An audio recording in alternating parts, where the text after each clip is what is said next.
Ladies and gentlemen, friends, countrymen everywhere, welcome to the Preferred Experience podcast. I'm Will Barrett, as always, joined by the hostess with the mostest, Stacy Mills. And Millzer, this makes 20 episodes. 20. How did we ever get to this point? I don't know. I didn't think we'd make it past 5, to tell you the truth.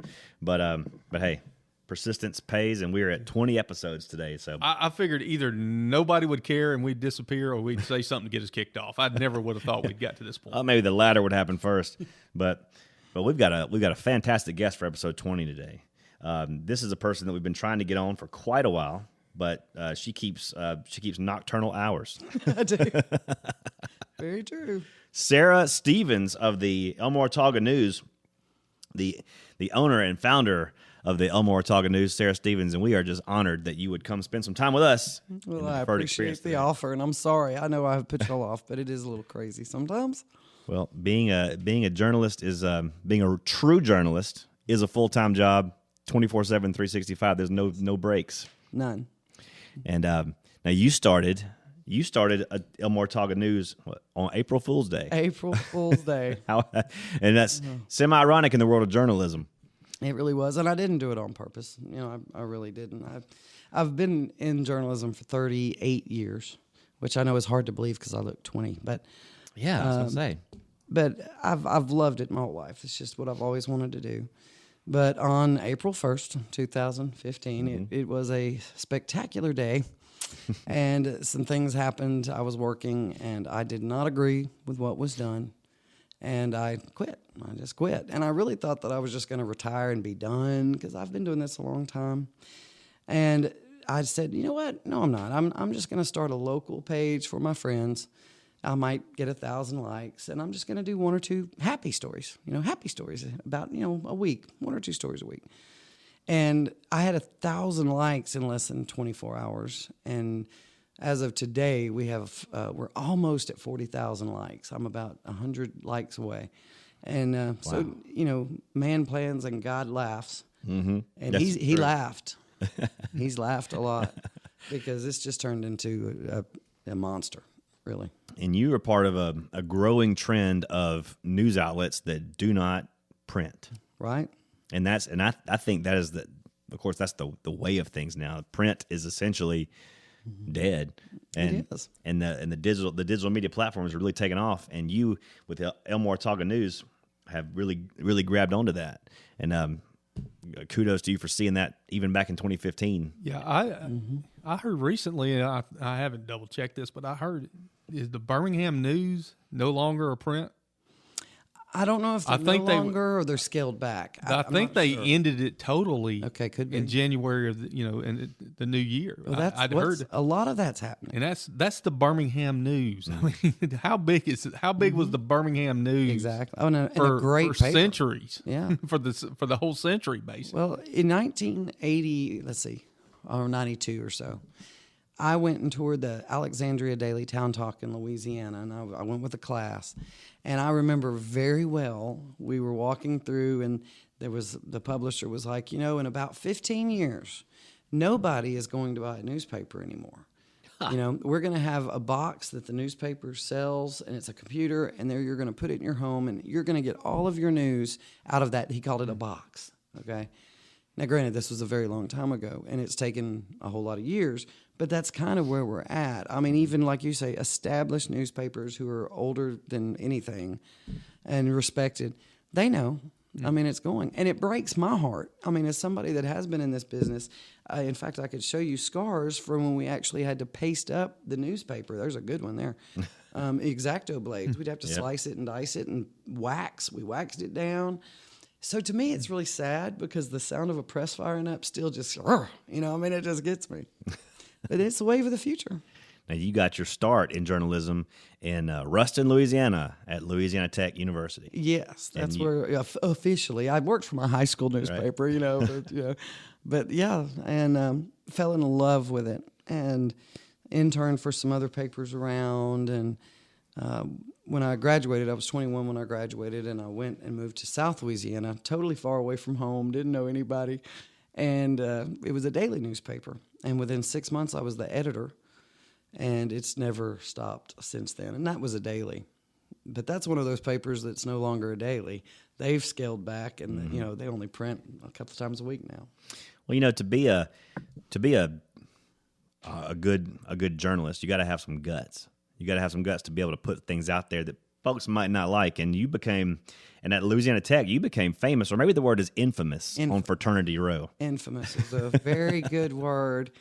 I came across a story during hazing week, and it involved several different fraternities and things. That's how you know it's. That's how you know it was in the long ago, because hazing week is kind of like we can't say that anymore. It doesn't happen anymore, but it still happens. Oh, it still happens. Yeah, it does. But and I ended up doing a series of stories with the help of some police officers, and they were feeding me reports because it was all being hidden. Nobody wanted to talk about it, and so I did. I got a little infamous. It went national. And I got called into the president's office, and it was a little interesting. Like Junior Aaron Brockovich. A little bit, yeah. Not nearly as cute, but yeah. That's awesome. And one thing that I really appreciate about your writing, besides the fact that you accentuate the positive, that you can't eliminate the negative, but it's there. But you choose to dwell on the positive things of this county, but you don't put your slant in it.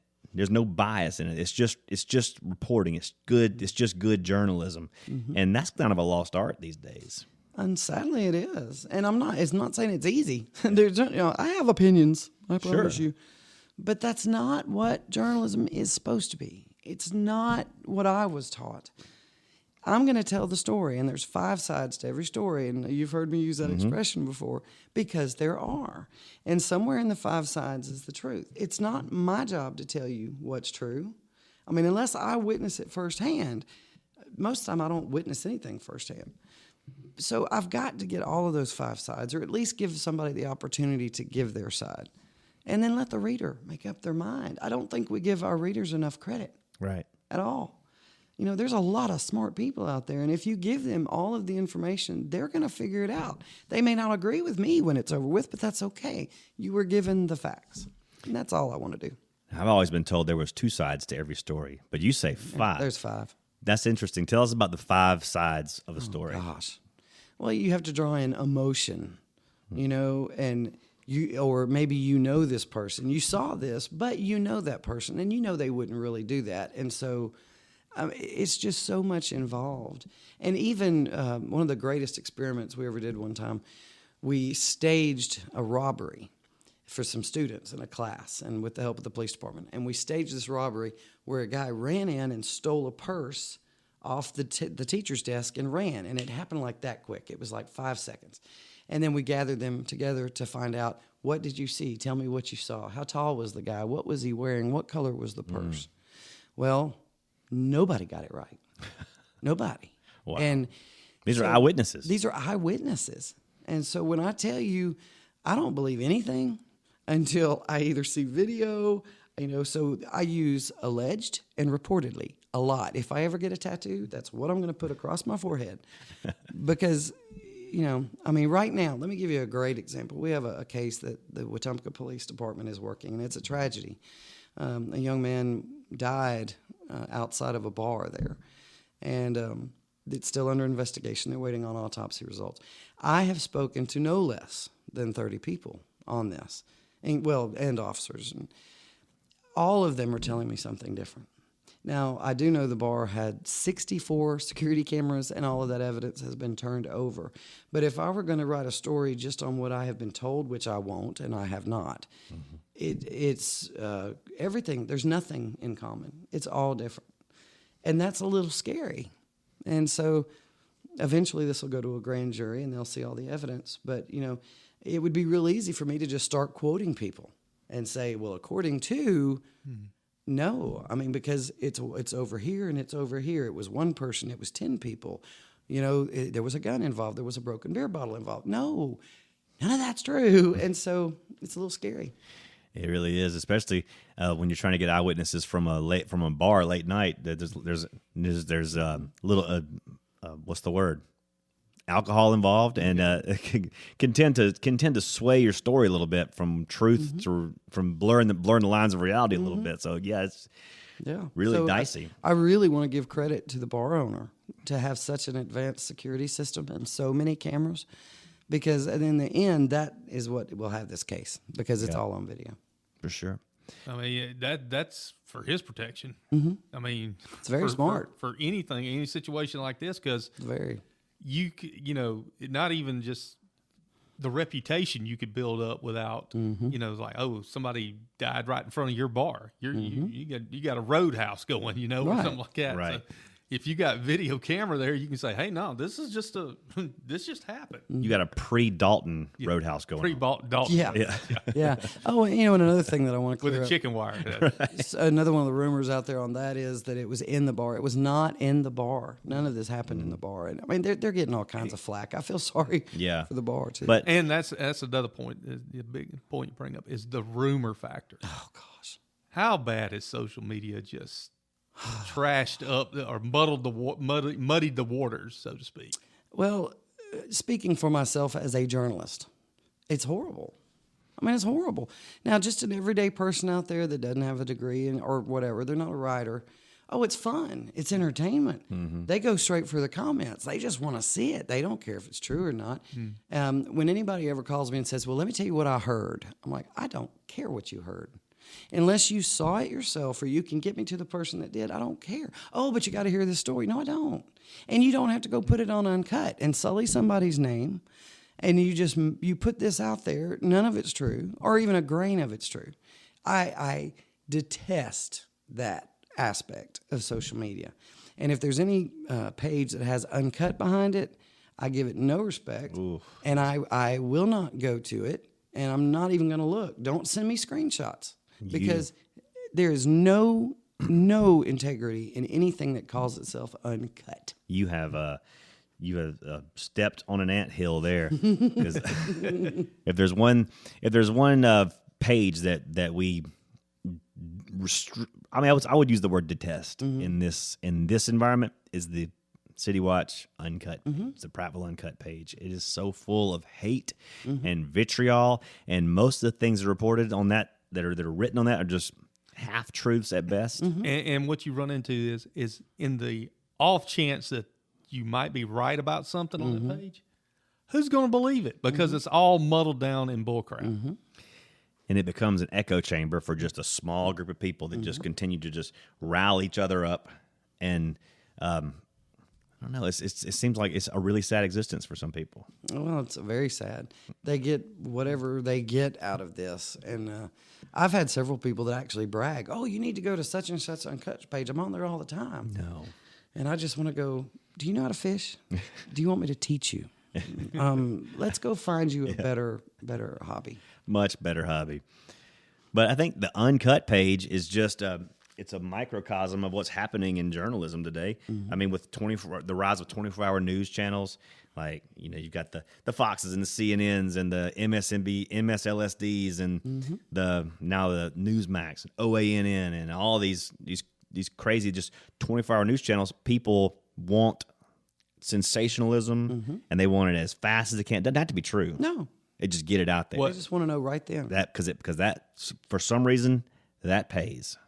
This brings up one of our personal favorites is Anchorman. Oh, Yes. And then the sequel, not good as the original, but the message behind Anchorman 2 and the way network news is treated now is so much truth in that made up comedy. It's unbelievable. exactly. Just sensationalize it as much as you can, overblow it as much as you can. If you're wrong, don't worry about it. Well, nobody even pay attention to it. That's right. 2 days from now. So. And it's your own downfalls of 24-hour news channel, because you got to have news 24 hours. For 24 hours, you have to steadily be reporting, and you're running reruns and shows and stuff, but it turns into more opinions than anything else. Well, they have so much air to fill, and they either start repeating themselves or they change it. And every time they come on, there's something different, and they've added a little more. And it's not because they got new information. It's dangerous. It is extremely dangerous, and I'm afraid it's only going to get worse. But I mean, what you've essentially right. run into is it's no longer news; it's entertainment, and it's opinions. It's not, that people need to understand. There's a distinct difference between reporting the news and reporting your opinion of the news. Right.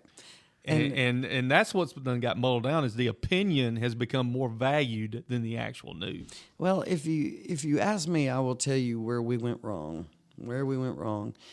When you start having a reporter that all of a sudden is selling books, Yeah. and they're an expert on something. You know what I'm an expert on? Brushing my own teeth. And nobody wants me to write a book on that, I promise you. But I see all the news, in television is what I'm talking about, is television. But they have the 5 experts on Fox, the Fox at 5 or 5 on The Fox, 5, whatever it yep. is. And I'm like, you maybe went to journalism school like I did. Maybe you didn't. I don't know what you do. You're not an expert on anything. And I really don't care what your opinion is. Right. I don't care. But so many people will cling on to that and listen to that opinion and go, well, that's true because Gutfeld said it, or Geraldo said it, or whoever said it, or Don Lemon has said it. So it's got to be true. And it doesn't matter what the truth is. It matters what they heard first. These breaking news stories, and you see it on Twitter. And I mean, even AP is getting guilty of some of this stuff now. But they report things to be the first one to report it, not to wait on the facts. And just like the tragedy in Wetumpka, you're waiting to make sure you have it right before it goes out. And gosh, who does that anymore? And the other the flip side of that frustration is people demand it now, that they feel that they're entitled to know instantly what happened, even if it doesn't even concern them in any shape, form, or fashion. I need to know now. Yeah. I get messages like that. Do you want the right story or do you want a story? I don't care. I just want it now. And Because I want to talk about it. yeah, I want to talk about it. Well, yeah, that's great. and if I'm totally wrong later on, who cares? I would rather be second and correct. Yeah. My first 10 years in this business, I wanted to be first. Oh, of course, back then it was only print, and you were going to wait till the next day anyway. Yeah. But, I wanted to have that story. And you get over that really quickly, because I will be happy to be second or third or fourth, but I want it to be correct.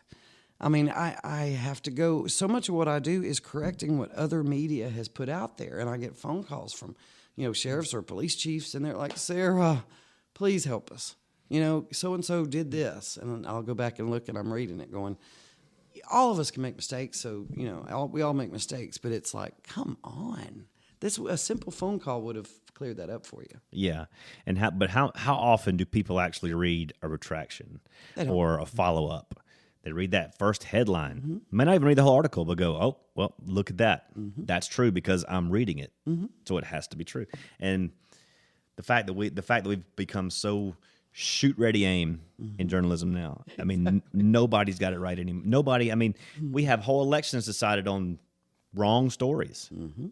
I mean, we got a president in the White House right now that is there because truthful documentation was withheld, and sensationalism stories were put out there, and it's all part of this major news media now that is just run.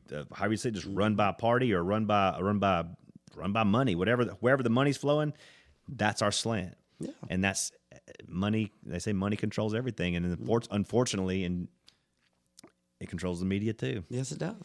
But not at the Elmore Taga News. No. And When I tell so people, refreshing. I don't take a salary for this. And they're like, what? I'm like, no, that's not why I got into it. It's not why I do it. We sell advertising, so not putting down our advertising, by the way. Hello. No, go buy advertising. But no, I pay my employees. I do this because I love it. And why do you love it so much? I don't What's know. your motivation here? I don't know. I've told this story before, too. My mom has a tape recording of me when I was 3 or 4, and I was interviewing my stuffed animals. So I don't know. I can remember being 8 or 9 years old and doing what I was going to be when I grow up, and I wanted to be Barbara Walters. Rest in peace. Rest in Barbara peace. Walters. Rest in peace, because she really was my hero. If I was really good, which wasn't very often, but if I was, my parents would let me stay up to watch 10 o'clock news. That was the joy. That was your guilty pleasure, the 10 o'clock news? It really was. I mean, I'm weird. And it wasn't until I got older that I started doing my ancestry and genealogy. The writers in my history are incredible. And my grandmother was a great writer. We never knew that, but she wrote. My mother was a fantastic writer. She went into nursing. So I don't know. I don't know. I don't know what keeps me in it, because we probably had about 40 in my graduating class from college, and I think there's still 3 of us that are actively working. Wow. They all went and jumped ship to PR. It's a tough business. It's very tough business, especially when you want to do it the right way. Right.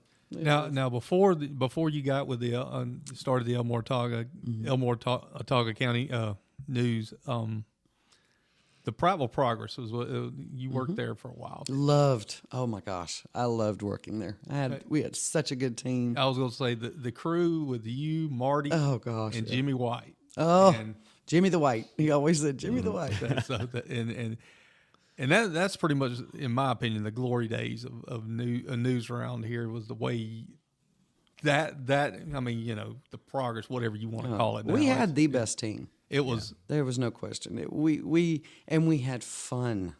We really did. And you really, really concentrated on local happenings. Yes. You let the Montgomery Advertiser handle all the big stuff, but stuff that was actually going on in Prattville.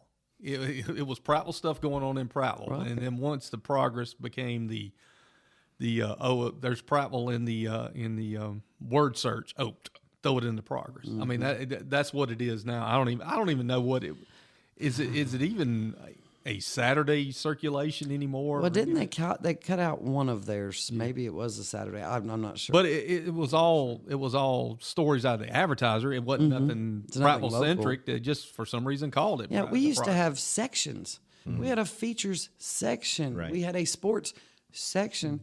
The last time I saw a paper, honestly, I don't even know where to get one now, but it was probably about a year ago, and it was the shortened version. It's like a little Right. tabloid Yeah. size, Right. and there were 4 pages, and it was all ads, and except the front had maybe a story, but it wasn't even about Prattville. And I thought, y'all are breaking my heart. Sad. I mean, it's basically if Marty wrote it, they stick it in. Yeah, Yeah. And tip of the hat to Marty Ronan. yes. I mean, love he's Mark. fighting the good fight to the bitter He end. really is.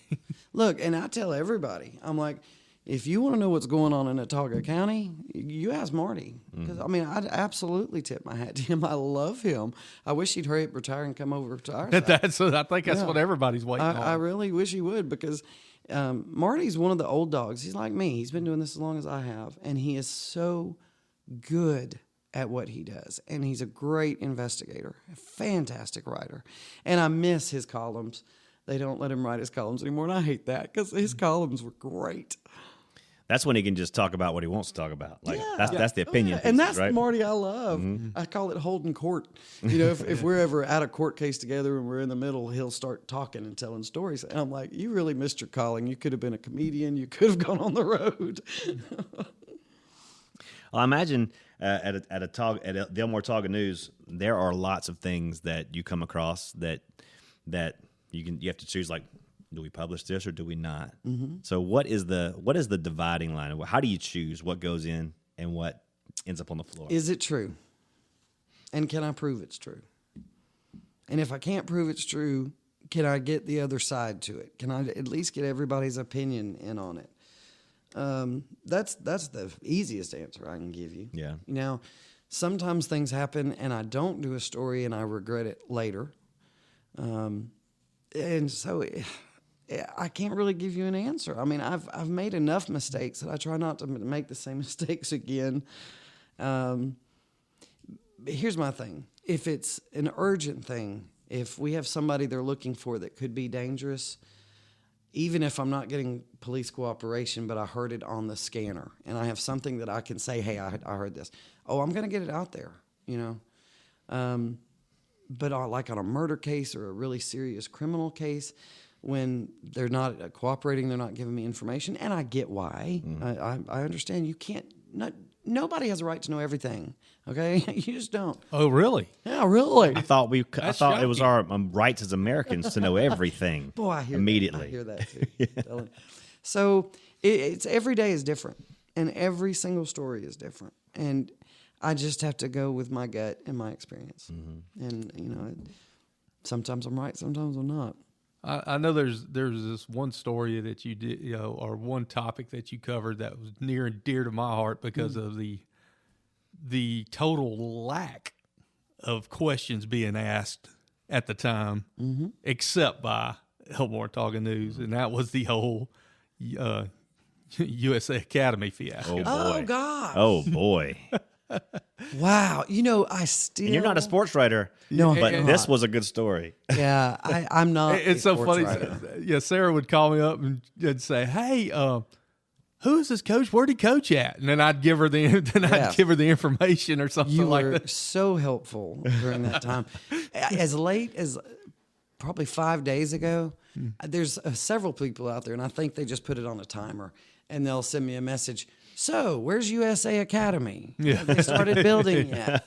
And it's just become a running joke. And it popped up a little bit too. And of course, I had to make a couple of smart aleck comments on Facebook about it. But with Rush Probst coming back now, I don't know if you saw that. No. He is actually going to be coaching as an associate head coach at Coosa Christian Academy. Wow. So that was announced day before yesterday. Oh, That is okay. So Rush that's a Probst. strange marriage. So Rush Probst is back in coaching in the state of Alabama. Wow. And of course, I had to ask, well, does he list USA Academy as one of his on his resume?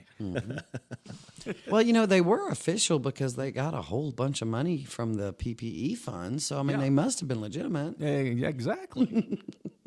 Well, yeah, and when you've got, see, here's a guy that can't keep his opinions out of stories. That's why I always say Prattville Live is an entertainment site. We're not news. We're not news because if I'm not like you, I'm gonna put my opinion in if I think it needs to be there, and so that's why I've always put that caveat. We're not, and to Mike Reynolds, to his credit, and he's under the same mindset. Mm-hmm. We're not in the news business. Mm-hmm. We're not reporters. We're not going to pretend that we're news. We're going to tell you. I will, if I see something, I will share it. I'll put it out there. If it's something positive about the community, I love to put that stuff out there. Mm-hmm. But if I get a negative story about somebody, I'm sorry, I'm not going to put it in there because it's not my place to talk about it. I understand that. From that format, the Prattville Live format. Now you get me off on the side to myself, then I'll give you my own opinion. Mm-hmm. But there are some things, some stories that really pull at your heartstrings, and some that pull at your emotions and just can get you either excited about something or angry about something, and those opinions start to bubble up into the surface. I imagine if you're like me, your passion bubble is very near the surface, and it can burst quite regularly. How hard is it to keep your opinions out of the stories that you write sometimes? If it has anything to do with abuse, domestic violence, just flat out lying, stealing, theft, embezzlement, misuse of funds, it's a long list. I am very passionate about all of those. Mm-hmm. And, a lot of people are like, Sarah, you're just too pro law enforcement. You just promote law enforcement. Well, I do. You're right. But if you think for a single second that I don't know how to spell their name right when they do wrong, you're going to be highly disappointed. Because I can spell names right, whether it's good or it's bad. Right. And that's another big bubble for me is a bad law enforcement officer. Do they exist? Of course they do. But are all law enforcement officers bad? No, the vast majority are not. And that's something that the media does not want you to believe. No, they don't. Every once in a while, I'll see something really cool about a police officer, and if it's local, I'm going to run it automatically. But sometimes I'll see one that's national that's really good. Never fails. I'll start getting the comments, and I'm like, how can you be so narrow-minded? And you know the old saying, who you going to call, a crackhead? Yeah, go call a crackhead. You're not going to call the police? Okay, yeah, go do that. Let me see how that works out for you. I'll have a more sure source.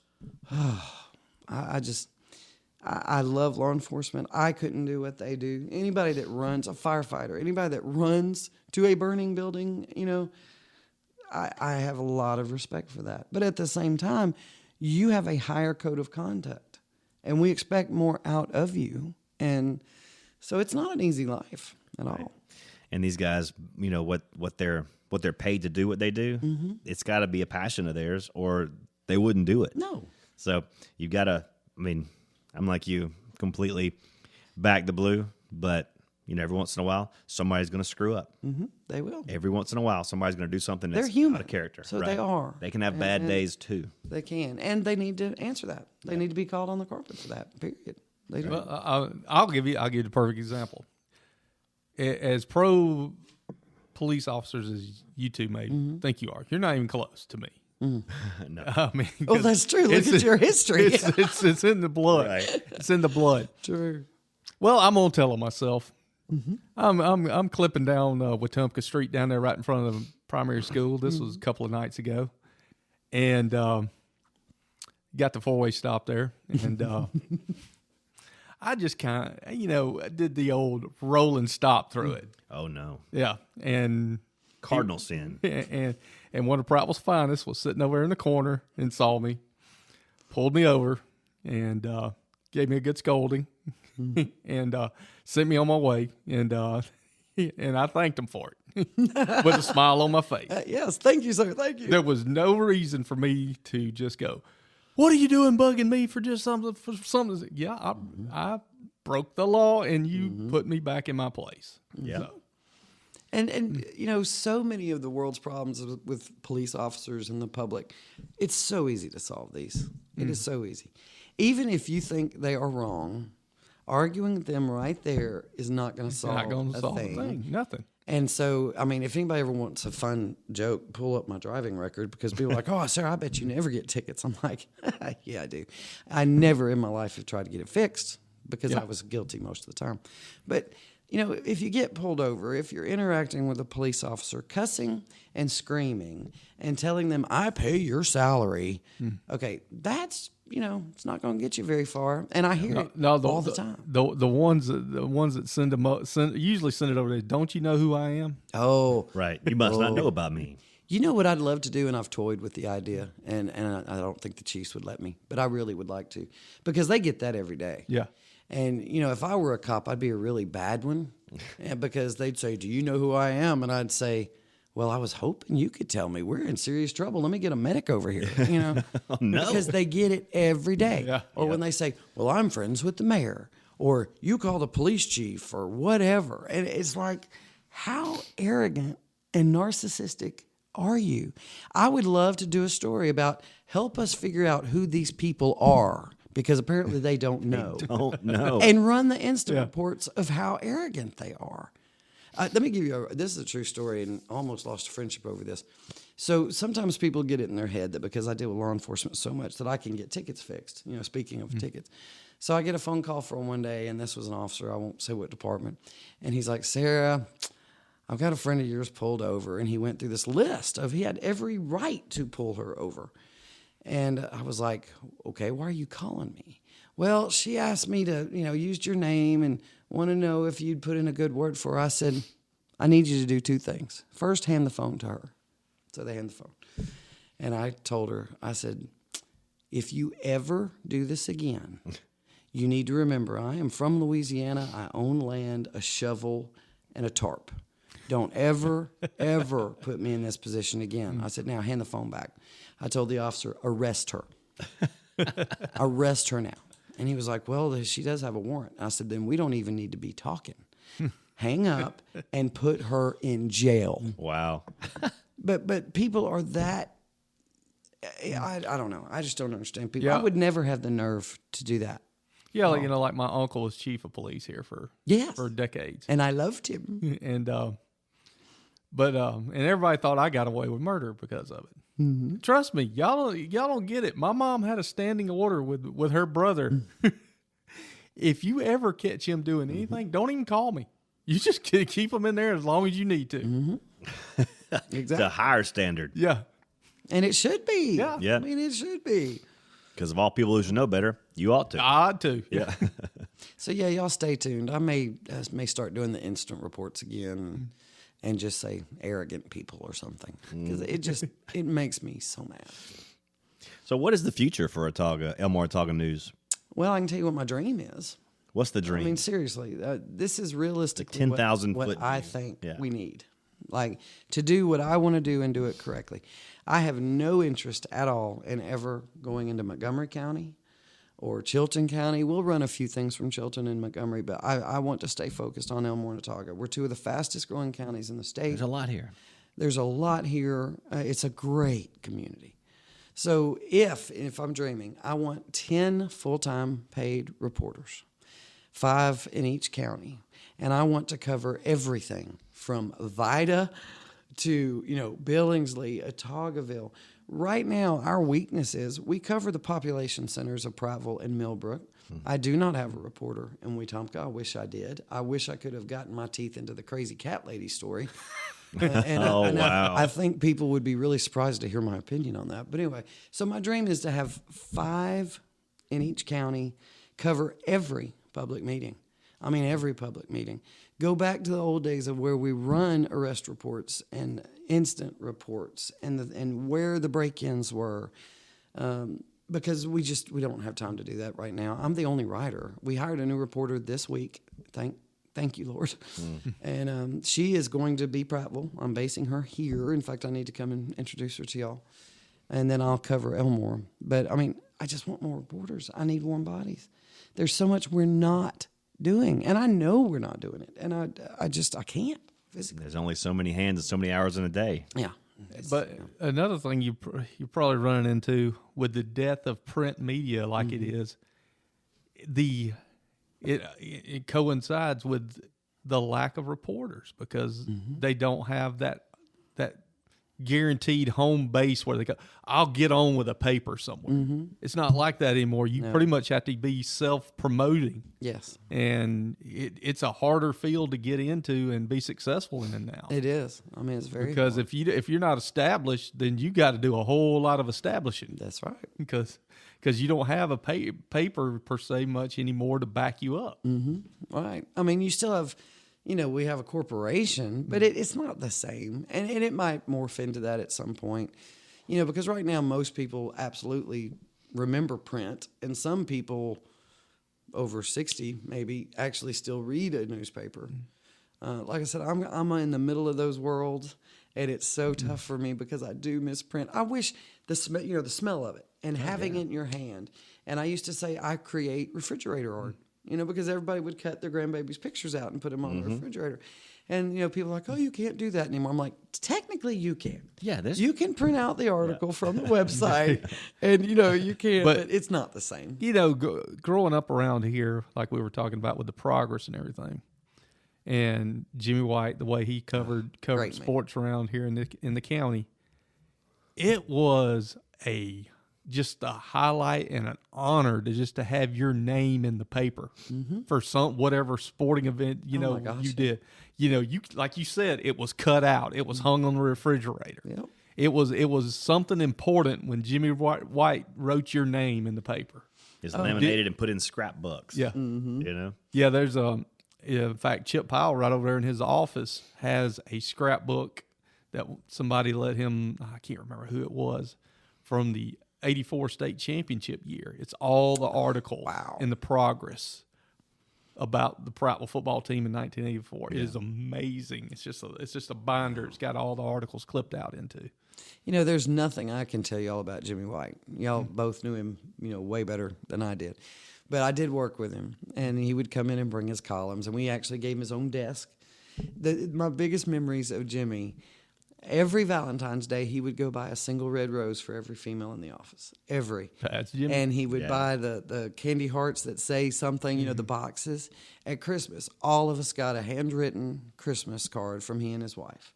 You know, he was such a sweet guy. Silver fox. Oh my gosh. But there is no way we will ever know how many lives he changed because he would promote the kids nobody else would promote. Right. Yeah. We don't have that anymore. Yeah, exactly. And, We don't you know, have it. I try, but I Right. can't do it on the level of what Jimmy does. No, nobody can.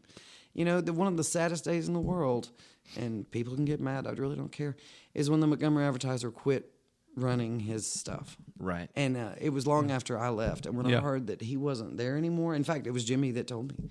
He called me, he says, Sarah, I'm not there anymore.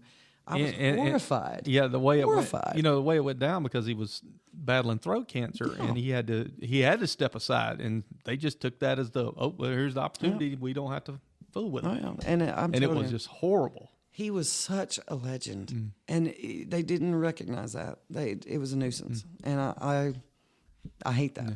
Yeah, Really. I mean, you know, he wouldn't go win any kind of award for proper syntax or anything like that, but he knew everything about everybody.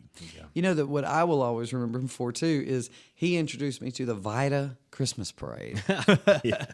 You know? Yep. Yeah. I mean, Legendary. had never heard of Vida, much less and of course I go almost every year now. I couldn't go this year, but when I go now, and of course Jimmy's not there, we would go and he'd buy me some camp stew. You know, you got to have their camp stew. It's the best camp stew ever.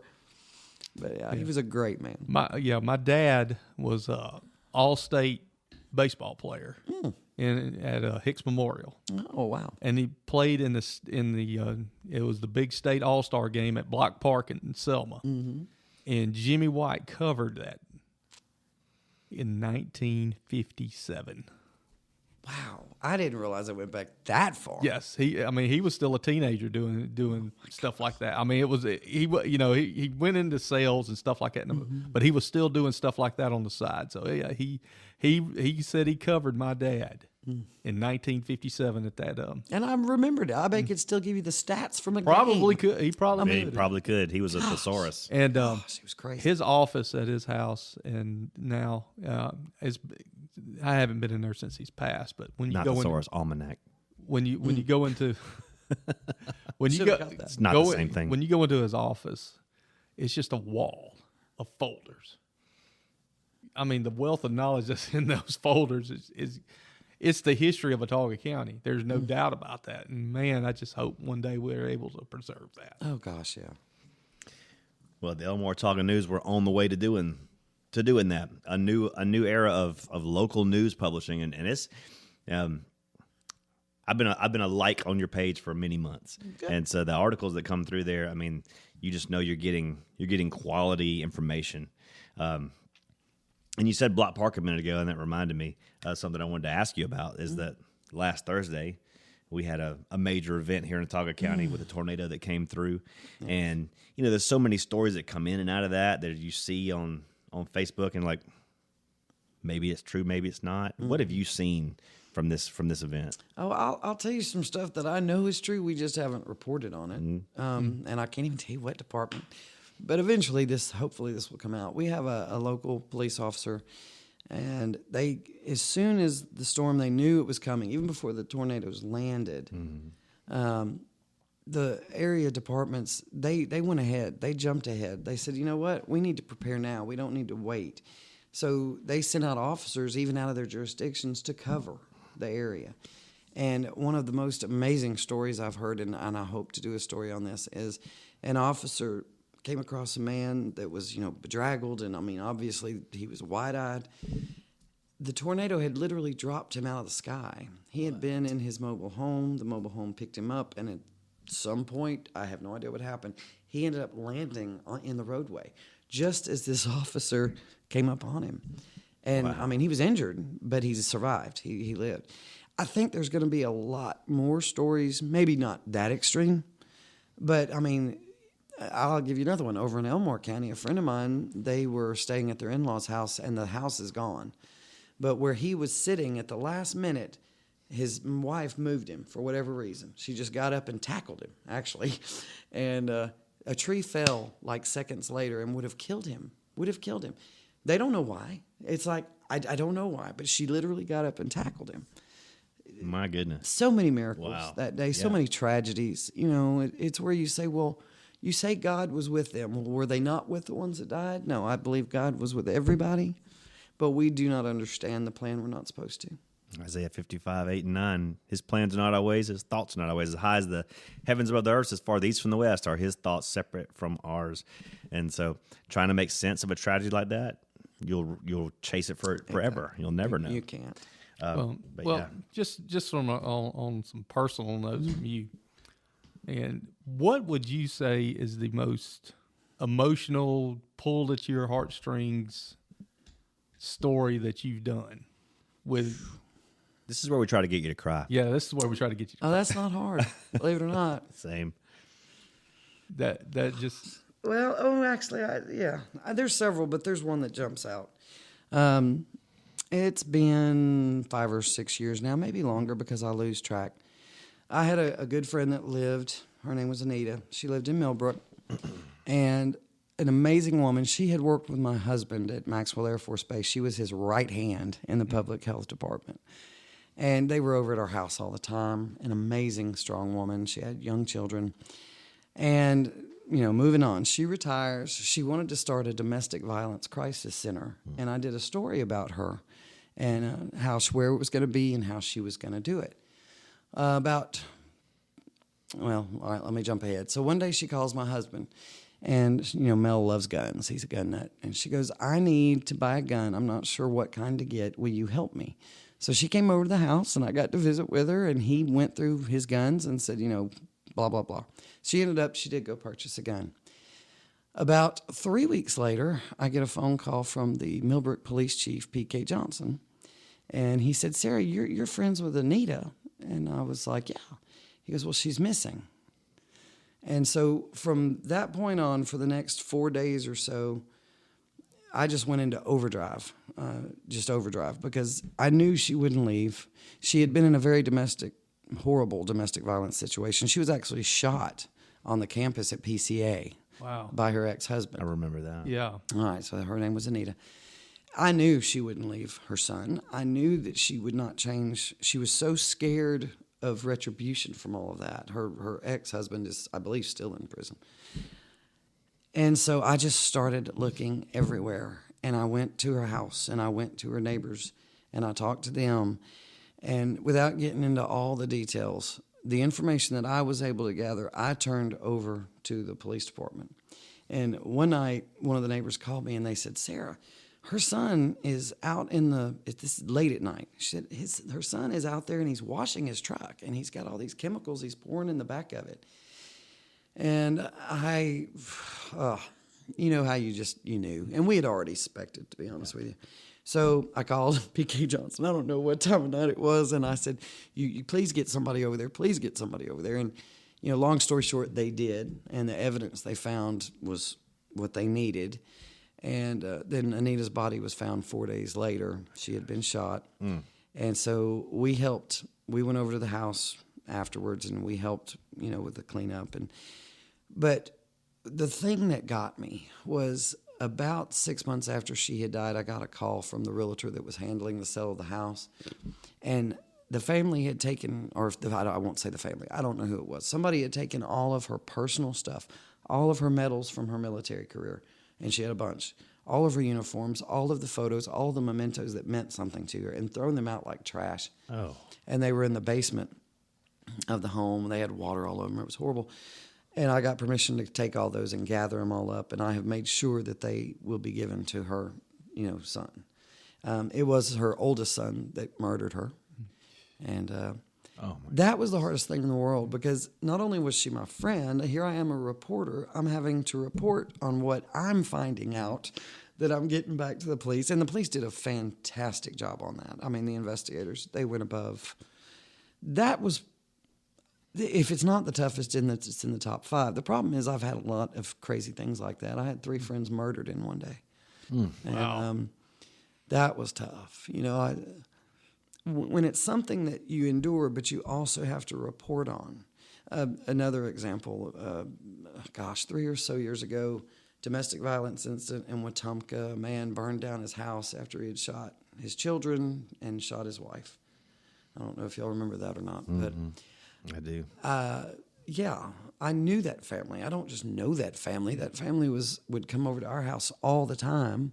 In fact, the man that did this, he eventually killed him. He killed a daughter. He shot 3 daughters. He shot his wife, and then he killed himself right before he set the house on fire. He was supposed to be at my house the following day. He had called me about a week earlier and said, I need some Sarah and Mel time. I'm just having a hard time. And, of course, we had no idea what was going on with him. And so he was supposed to be at my house on that Sunday. And Saturday, we had gone out to Pike Road, and we were cleaning up some property, and I got a phone call, and they said what was going on. Of course, I had no idea, it was him. And so we're trying to report it at the same time. And when I got home and I got the phone call that it was Bob, I had to report on it. So, that night I'm writing the story. The next day I'm writing the story. That evening I'm over at what's left of the house, helping them pull out anything that can be salvaged, which was absolutely nothing. And I'm watching the stream of people drive by and taking pictures. And it took everything I had to not just run out there and grab the camera and do rude things. Wow. So it's really tough. When you've been in this place too long, and I say too long, I think a really good reporter doesn't need to be in any area more than 3 years, because you become attached and it gets easy and you're spoon-fed. Mm-hmm. And I say that saying I've now been here 22 years. Okay? I've been here too long. Yeah, you're vested, so it's But it's tough when it's personal. Yeah. Well, okay. Since we dragged you down, now we're going to give you the opportunity to tell what story have you covered that just made your heart explode, just with pride or happiness or something that just, something that you were just like, I can't believe I get to talk about this. Okay. I actually do have one. It's years and years ago. It was actually based on a sad story. There was a girl that was kidnapped. She went missing. Nobody could find her. And I started putting out the stories about it. And somewhere in there, somebody I talked to had given me a nickname of a guy that she might have been with. I mean, it was really, really obscure. And at first, I wasn't even going to put it in there, but I did. And that nickname, the fact that it was in there, the police didn't even have the nickname, that led to somebody going, well, wait a minute, what about this and this and this? And it's stair-step. They found her. They brought her home. She was safe. And one of my best days was when she showed up at the office. You're not going to make me cry. Showed up. Yeah, after they got her home, they got her safe. Oh, yes. And knowing that little bitty thing, probably saved her life. Probably saved her life. And there's been a lot of stuff like that. Wow. Yeah. And that's what people need to understand. There's a lot of ups and downs. There's a lot of ups and downs in what you do. Mm-hmm. And the fact that you're able to stay unbiased in your reporting is, like you said, you've been doing it 22 years in this area. You're vested emotionally in everybody's lives around here. So very. It gets harder and harder to leave it at the office, I would imagine. Well, especially when I work from home. It's yeah. Now you're talking. Yeah. Anytime we have a horrible accident, before I even know details, I just dread it. Mm-hmm. Because chances are good. Not that I know the person, but I probably know their parents, or I know their sisters, or their brothers, or their cousins. We're all related somehow or another in this crazy world. And I've been here for so long. And, I really don't go out to crime scenes anymore. I just don't. I just don't see the point. What am I going to do? I'm going to take a picture of crime scene tape. Well, you know what? I can pull one of those off. And, why? How am I helping? It's just easy to just write file image right under. Right. Yeah. I do no good by going to a house fire or going to a crime scene and saying, "Let me take a picture of this house fire." I don't do that anymore. And I'm sure I had a point. I don't remember what it was. But yeah, it's just so emotional. Everything is emotional. And the longer that you're here, the harder it gets. So, we don't release names of victims until we can release names of victims, and we get accused of it all the time. I saw a post the other day. The Elmore Talking News put my mother's name out, and we didn't even know yet. Well, if you didn't know, then you hadn't known for 3 days. Yeah. Because we don't do that. Now, sometimes a reader will come on and comment. Yeah. And they get banned. We call the Elmore Talking News the adult table, and not everybody's allowed to play there. That's right. If you saw my band list, it would make you giggle. It really would. And I've banned my own friends. I mean, And it's probably a who's who, isn't it? yeah, A veritable like who's that. who. Yeah. So as a consumer of media, which I am, if I'm reading articles or listening to articles, how do I know what are the telltale signs like this is BS? This is somebody's opinion and not the truth. If they don't quote somebody. And if they don't quote somebody and they give their name and they're a law enforcement officer or a court official, it even gets dangerous when you start quoting neighbors. A neighbor on scene said, it goes back to what I just said about the bar. I talked to all these people that claimed they were there and saw it, and they all had different stories. So look at who the reporter is quoting, who they're talking to. Otherwise, be really careful. Just be careful, because even the officers will get it wrong. I've had them give me information, and then they'll call me back an hour later and say, "Oh, I gave you the wrong name," or "I gave you the wrong information," or "There was this." It's so difficult, especially when it's breaking news. Take everything you hear with a grain of salt, even from a legitimate newspaper agency, because we get wrong information. We get bad information. We just try to be really, really careful. I have my sources I trust. Yeah.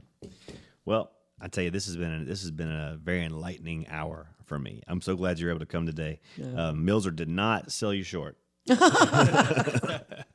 did not sell you short. So, Elmore Talking News, how do we find you? Well, a lot of people just say, they have that Facebook page. Well, we do. We have a Facebook page. It's called the Elmore Talking News. But our biggest drive comes from the website. And it's ElmoreOtaugaNews.com. All one word. Simple enough. I'm told we have one of those twit things. One of those tweeters? Yeah, those tweeters. I've got some young folks that are technology advanced. I'm not. And so I believe we twit, and we might even Instagram. I don't know. Yeah, But the ones that I will promote that I have total faith in is the website first and foremost, and then we share everything from the website to the page. That newfangled www. Yeah. It'll never catch on. No, it'll never work. Now, you can reach us, you can message the page, but I will tell you the easiest and quickest way to get a hold of me is editorsarah@yahoo.com, all lowercase, EDITORSARAH @yahoo. I check that, not even lying, 50 or 60 times a day. And I will respond as quickly as I can. And my hours are crazy. Like this morning, I didn't go to bed last night till about 2. I was up at 4:30, and I'm going to go home and take a nap when I get done. So, it just is what it is. Well, Elmore Otaga News, the light in the darkness when it comes to journalism in this region and in this world. And I'm glad to know you. Glad to call you a friend, because you accepted my friend request earlier today. Yes, I did. Yeah. I did. Thank you so much. It's official now. We're Facebook That's friends. right. That's right. So, Millzer, anything else to add? No, that's about it. We're taking up a lot of Sarah's time yes, today, and it's yeah, valuable. Well, can I put out a plug real quick? Absolutely. Sure. Okay. This is for the churches and the civic groups and the schools. Positive news is the hardest thing in the world to get.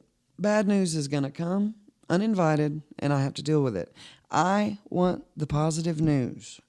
So if you're a school teacher and you have a great class project, or you have a field trip coming up, take pictures, send them to me.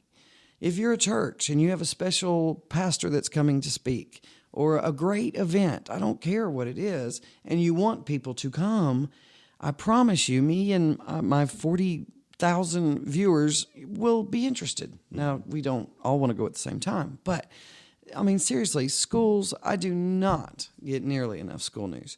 And we get invites to go cover news, and I'm like, well, I can't, and it's just me. Carmen just started. But, everybody can self-report on some level. Take pictures. Tell me what happened. I don't care if you can write or not. Tell me who, what, why, when, where. I'll put it together. But I just can't physically go to all these different places to report. And sports writers, please, I am not a sports writer. That is a talent God did not bestow. And she tried to force me to be one. Yes, I tried, but he's bigger than I am, and I'm a petite flower. But I want your sports news. Send it to me. I'll put it together. I just need the accurate information. Yeah. This is your community newspaper. This is your community newspaper. We are all local. I don't care who the Kardashians are.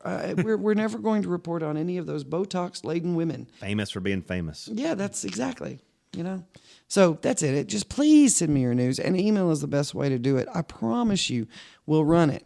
We don't have the print edition. You will never hear me say, we just didn't have room to run that this week. Mm-hmm. Those days are over, and if you're still hearing it from people, they're lying. So there's always room. Editor Sarah with an H. With an H. At yahoo.com. That's Yes. H the classy way. Exactly. So thank you for spending time with us today. Oh, And now, the way we end every show, every podcast, is with our Poetic Justice Minute, Poetic Justice Moment, and our Motivational Minute. Okay. Poetic Justice is run, of course, by the great poet Chip Powell. You may know him. Oh, yeah. Mm-hmm. But you probably didn't know that he was a fiend for English literature, poetry in I particular. did not. But the one thing he's more a fiend over is trying to kill a deer. So we're going to have to run a classic episode of Poetic Justice. I couldn't rope him down yesterday to get one in. So we're going to run one of his classics with his cohort in crime. The Reverend Lewis Mills. Yes. I don't know if you know Lewis, general manager of tire engineer and Larry Puckett Chevrolet. Change. Oh, okay. Express Oil Change and These diamonds in the rough. yeah, and as you will hear, the amount of effort they put into this and the amount of knowledge of their poetry is just it's astounding. It will shock you. So without any further ado, here we go with some classic poetic justice. Welcome again to the only choice in the river region to become versed in the tapestry and beauty of poetry. This is Poetic Justice with Chip Powell and Lewis Mills. Lewis, welcome. Thank you. Lewis, in the past, I've discussed, because you've been on all these dang festivals, and glad to have you back, by the way. Some of my favorite poets from past centuries, in just a couple seconds, tell me some of yours, who your favorite poets. Well, the 18th century, 1700s, William Wordsworth. Wordsworth, Wordsworth. it doesn't matter. It's Right. the way we say it here. That's Yeah. right. The 1800s, Edgar Allan Poe. And obviously, we can't forget this one, 16th century. Oh, yeah. Yeah, I know it. Shakespeare. Yes. Yeah, and, as and the guys that are, running the whole podcast here, Millzer and Will, they'll tell you, that's pretty much what I came up with, too. So it's amazing how we think. But anyway, which leads us in today's poem. What'd you pick out? I'll let you pick it out this week. Yep. So. Today's poem is The Eagle by Alfred Lloyd Tennyson. Oh, yeah. Now, I can tell you right offhand, he's an English poet, and he actually was a poet laureate during Queen Victoria's reign in the 19th century. Of course, you knew that as well. But with that, listen, I'm going to ask a special favor. I mean, you may have to take a drink of water, clear your throat, get ready. I've heard this, and what a treat these guys are going to hear, people are going to hear today out there. You're going to do the poem in your old British accent that you used way back at here at Chevron when we worked pumping gas and all that. But I got with that, clear your throat real quick. There you go. All right, let's go ahead and go with it. He clasps the crag with crooked hands, close to the sun in lonely lands, ringed with the azure world he stands. The wrinkled sea beneath him crawls, he watches from his mountain walls, and like a thunderbolt he falls. Good gosh. Let me just say, how tough is it?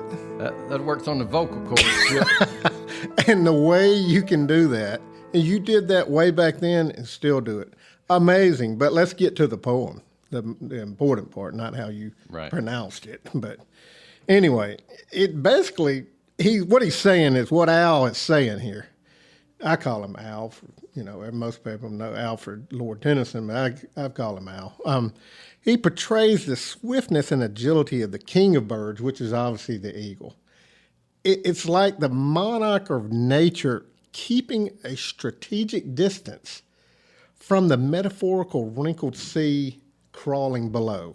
I mean, that's the way I see it, but explain how you see it. Well, a country boy would say it's an eagle flying off a rock down to the ocean and grabbing a fish. There you go. Well, that's all we needed to hear from that. Another exciting episode. Thank you for joining us on Poetic Justice. Yeah, I always say, like, what can you say about such men, And I think in some cases, what you would say about them, less is more. Absolutely. Yep. Amazing poets, amazing men. You never know what you're going to find with folks like that. Well, speaking of amazing men, we close out the shows every time with a motivational minute by our friend and cohort, Powell High School's junior high school athletic director and head football coach, Donny Burnett. Just 1 second.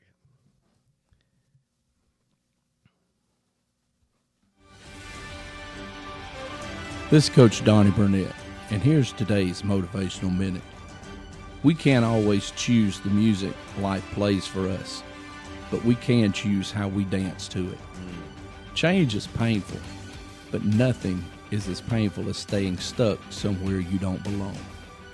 This is Coach Donny Burnett, and that's today's Motivational Minute.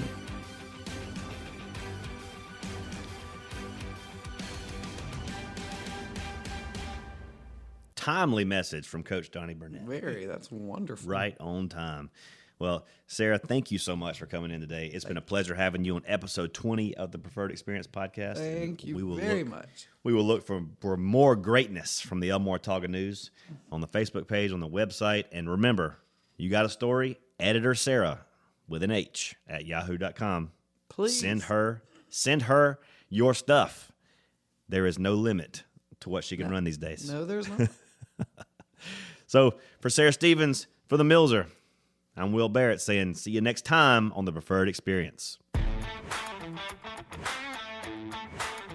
right, that's going to do it for this week. Man, Will, love you coming in, pinch hitting, and dude, you hit a grand slam tonight. Well, expect nothing less from me, Daryl. I'm the best.